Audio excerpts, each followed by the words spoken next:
On today's episode of Let's Chat, we're going to talk about the different types of immunity and vaccines that are available. So, you may have heard the phrases active immunity, passive immunity, artificial, natural, but what do they all mean?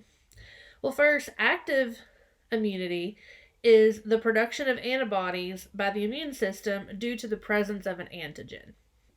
While as passive is just a short-term immunity that results from introduction of antibodies from another person or an animal. Active natural immunity occurs when a person is exposed to a live pathogen, develops the disease, and becomes immune thereafter, such as through an infection. Active artificial is a protection that's produced by an intentional exposure to the antigen via vaccine or immunization. So, like your flu shots, pneumonia shots, and so on. Passive natural happens during pregnancy, so therefore the mother passes antibodies from her bloodstream to her baby through the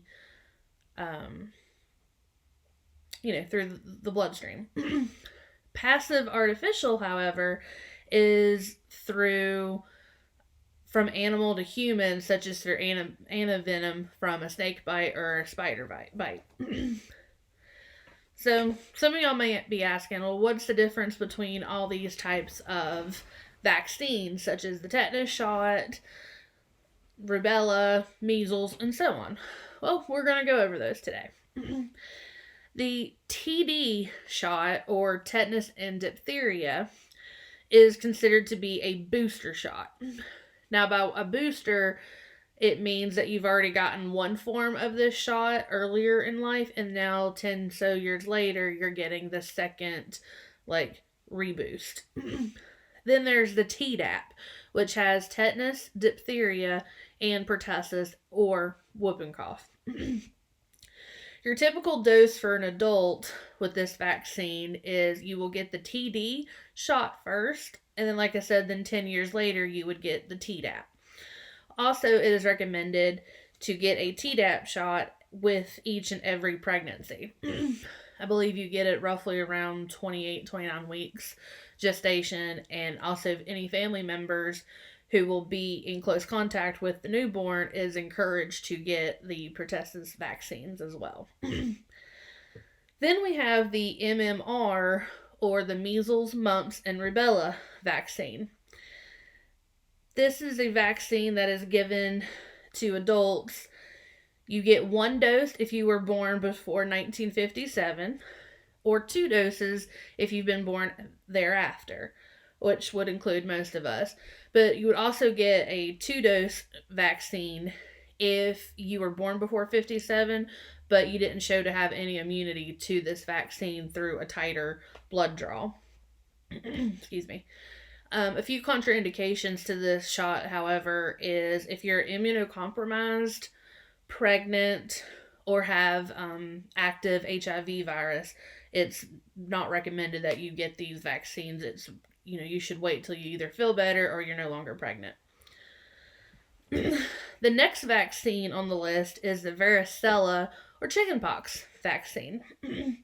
This is typically given to children because they see this as more of a children's virus. However, adults are recommended to get it as well if they didn't have the chickenpox as a child, or again, if they show no immunity through those blood draws. Your recommended dose is 2 injections if you were born after 1980, which that would include me. And unfortunately, I've had to have this shot. I think I had to have 3 rounds of it because I had chickenpox as a child, but never showed any titer through blood draws for school. And therefore, when we got the first dose, still no titers. Second dose, still nothing. And finally, on the third, I responded, and now I do have an immunity through it. Again, some contraindications do include if you're pregnant, immunocompromised, such as you have cancer and you're going through the chemotherapy, or if you have HIV. Now, one vaccine that some of y'all may be familiar with would be the pneumonia vaccine or the pneumococcal. There are two versions of this vaccine. Some of y'all may not know that. The first one is considered the Prevnar 13, which means it has 13 strains of coverage for the pneumococcal virus. While as the other one is Pneumovax 23. Now, contrary to popular belief, though, 13 did not come before 23. The 23 vaccine has been out a lot longer than the 13. Excuse me. Your typical dose for these, however, can be a little bit confusing depending on where you get your information. Now, mind you, the majority of my information came from the CDC website and my textbooks. Excuse me. So they say that the first shot, if you're after age 65, you are to get the 13 version first. And then a year later, you'll get the 23. Now, however, if you were given the 23 first, either because you have another health condition, so you got it before age 65, or the 13 wasn't out yet, then you would just do the 23 and then a year later do the 13. Excuse me. A few things to keep in mind, however, is if you were ages 19 to 64, you can get the Pneumovax 23 version if you have any kind of medical conditions such as diabetes, heart issues, lung, or if you're a smoker. I did not find any contraindications for either of these vaccines. Doesn't mean that there aren't any, so be sure you check with your healthcare provider to find out more information on that. With this, you may also be familiar with the influenza vaccine or your flu shot. This is to help protect against the seasonal flu, and we all know that the seasonal flu shots change year to year based off what strain scientists think is going to be most prevalent. There are 3 different types of your flu shot. There is an inactivated version, which means it's not live. It is just like a dead version. It's, the most common. Then there is a recombinant version, which means that it is made slightly different than the inactivated one. Mainly, it doesn't have any kind of egg allergy protein type stuff in it or neomycin and thimerosal. Then there's your live attenuated vaccine. The live version is more of the nasal delivery system. However, I don't think that's seen as often for an adult. I see that more for children and young teens. If you are questioning, should I get a flu shot if I have an egg allergy or if I'm allergic to neomycin or anything like that, I say yes, you should. It is recommended that you receive the recombinant version versus the inactivated. Because again, the inactivated is made with egg proteins and these other possible antigens versus the recombinant is not. It's made without. Some trade names that you may have heard throughout time would be like Flu Zone and Flu Block. Those are 2 pretty common brand names of the flu vaccine, and I believe the Flu Block is the one that is recommended for egg allergy people. There are also 2 different versions of hepatitis vaccines. There's Hepatitis A and there's Hepatitis B. Hepatitis A, you receive 2 doses. Say you get one today, and within 6 to 12 months later, you get the second one, and then you're done. Hepatitis A is transmitted via food. So if somebody's not washing their hands and then cooking your food and then you're turning around eating it, it's possible you could get it. However, that person has to be, from what my understanding is, has to be infected with the virus themselves. Hep B, however, has 3 different doses that you would to get for a series. Say you get the first one today, you get the second one 30 days later or a month, and then the third one, you get it 3 months after shot 2. There's a little bit of a discrepancy in this. Some people say it's 3 months from the first shot, 3 months from the second shot.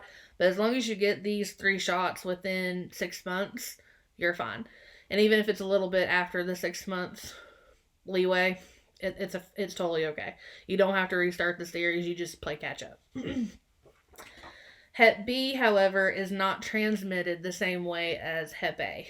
Hep A is transmitted through infectious bodily fluids, so like semen, blood, vaginal secretions, so on and so forth. It can also be transmitted through sharing needles if you're a drug user, and also through sex. With that being said, this leads me into the HPV vaccine, or as we know it as Gardasil.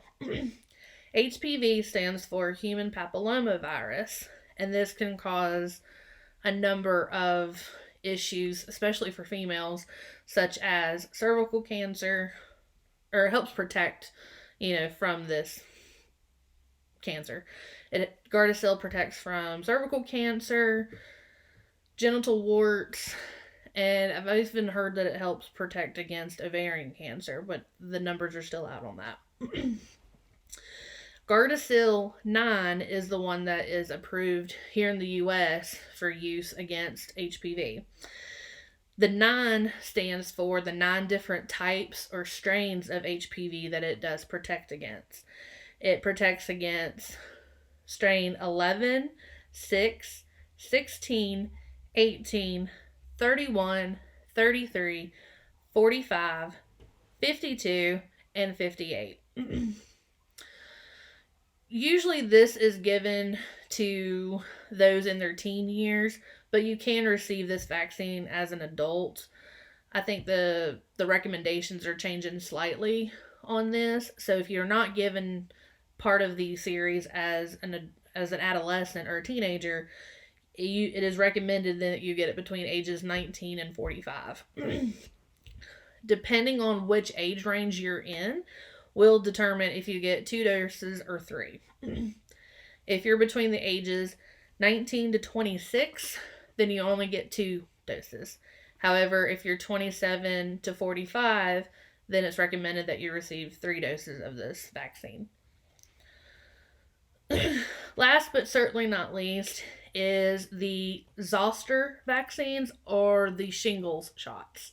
There are 2 different ones approved currently in the U.S. However, one is not seen as often now due to the newer version coming out.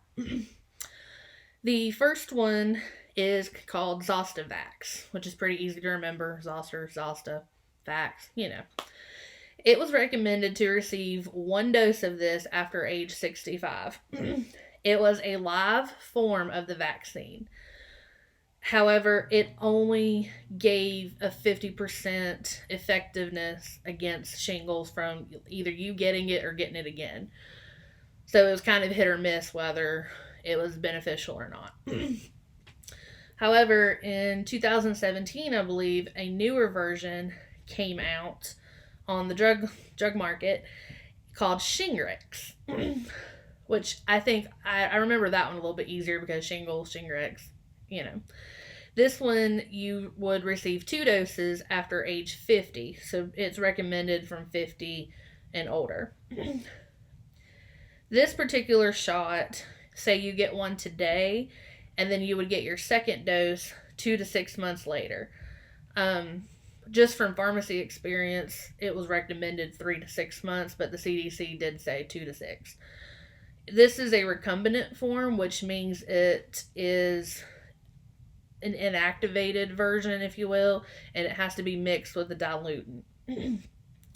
However, the good thing about Shing Rex, other than the fact that it's only a one and done type thing, is it is more effective than the Zostavax. So remember, Zostavax only had a 50% effectiveness rate, whereas Shing Rex has a 90+%. So I hope that gave you a little bit of insight into the different immunity forms and different vaccines that are available for an adult. If you're interested in any of these, you should really talk to your healthcare provider or private message me. It's no problem. I hope you guys all have a good day. Thank you.